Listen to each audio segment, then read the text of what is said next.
We're going to begin a new series on biblical integration. How do we tie the Bible into non-biblical classes?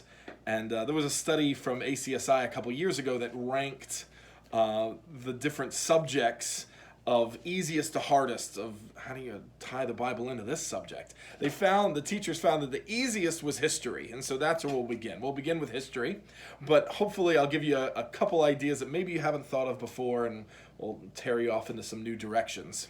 When dealing with ancient history, kind of the BC era, always tie in with what's happening in the Bible during the same time. If you're studying Alexander the Great's military campaign, what's happening in the Bible? What did Nehemiah just finish building? And I think as you take each story, you can always tie into, okay, yeah, this is happening during the same time as Daniel. This is happening the same time as King David.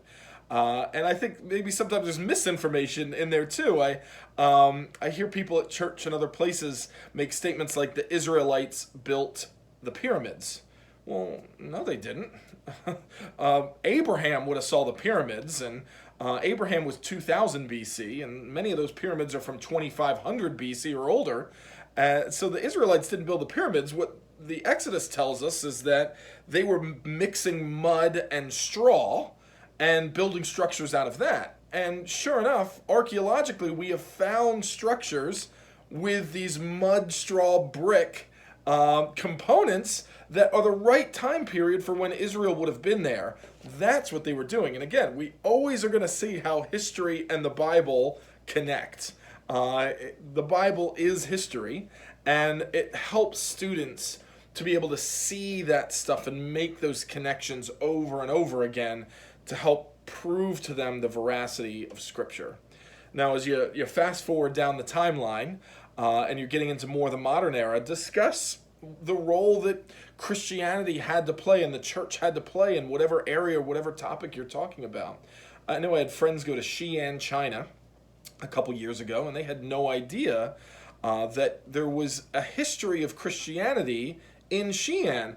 In the 600s, there was this door that was discovered in the 1800s, but it had a history of a few hundred years worth of history on this door. Like, who had any idea that there was hundreds of years of Christian history from the 3 to 600s there in China? And, it didn't take root in that area. In the 600s, Christianity came back a little bit, came really strong in the 1800s, but then the Boxer Rebellion occurred, and many of the Christian missionaries were kicked out. Regime changes started bringing oppression to the Christians, and it's taken another couple hundred years for Christianity to start coming back in force there in China. But wherever you're talking about in the world, I don't even know how you talk about European history or Middle East history without bringing up the Catholic Church and the Pope and the Crusades and all these other just major events that shaped the world. But I also like to discuss kind of moral issues during these things. We have a biblical framework that helps us state, yes, this was right, this was wrong. Even in complicated areas, we still have great biblical principles to discuss. I know one of the things I do in my classes, now I train a very specific segment of the population, students who are training to be pastors, but we discuss Romans chapter 13, where it talks about obeying your government. Yet, what should a pastor do during the Revolutionary War when we were rebelling against King George in England? Should we have participated in that? Should we not have? What about Dietrich Bonhoeffer that had an assassination plan to kill Hitler? And he was forthright. He says, I'll be the one to pull the trigger. How do we view that?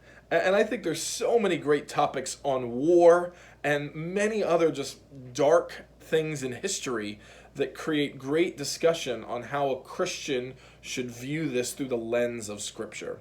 I'd love to continue this conversation with you. If you have any comments or questions, just put it in one of those boxes below, and we can keep discussing this topic further.